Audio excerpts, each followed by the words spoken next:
Okay. So, in 1893, William Dixon, a British immigrant who was living in the state of New Jersey, invented the motion picture camera, and he publicly unveiled films that he had made in New York City, and has brought the medium of film into the world.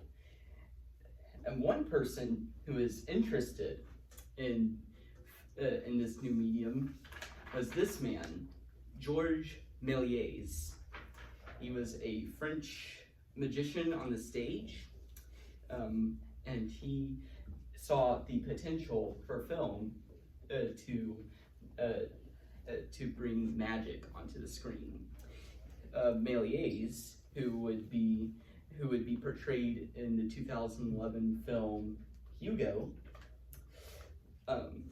quickly made some of his own movies,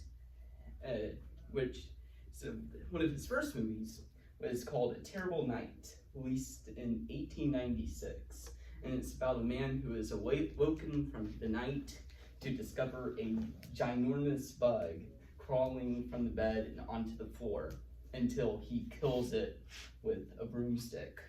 In John Fraser's 1979 biography on Melies, the bug was actually a pasteboard prop controlled by a wire, but many people were convinced it was the real thing when seeing it for the first time.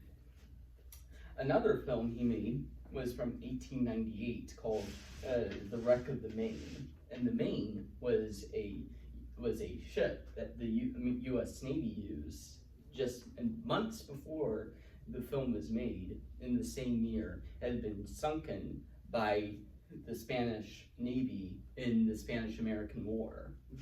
And the film was a huge success, according to an interview Melies did in 1932, as Stephen Bottomore said in a 2007 book on propaganda movies. And it was especially successful in France and the United States. However, if there is one film that Melies will be known for, it will be his 1902 film, A Trip to the Moon. And it's about a group of scientists who create a projectile to land themselves onto the moon. And the film is best known for this shot. Mm-hmm. And Melies used substitute splicing of film, where he filmed the actor's reaction and then edited it together for the model of the moon to make it actually look like the man on the moon was in discomfort. It was, according to a 2011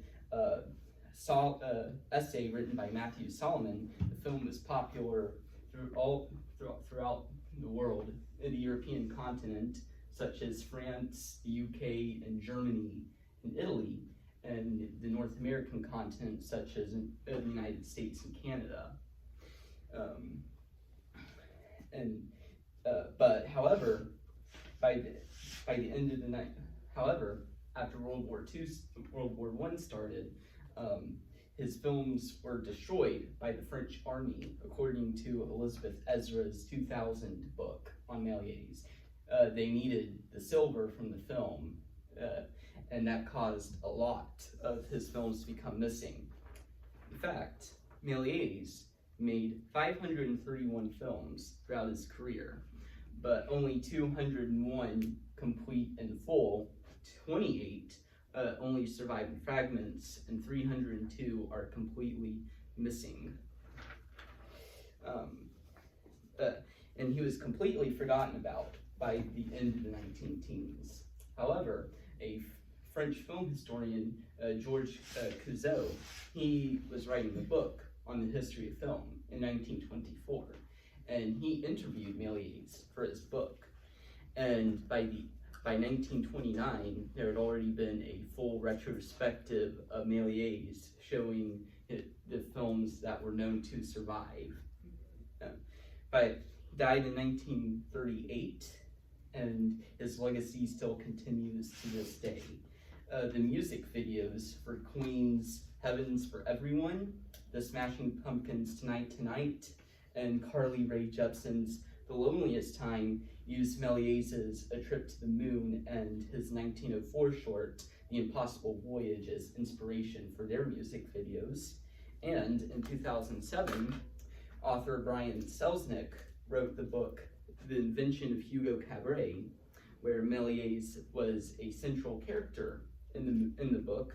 And it was adapted into the 2011 film Hugo. And he has been an inspiration for many filmmakers as well, such as Walt Disney and Terry Gilliam.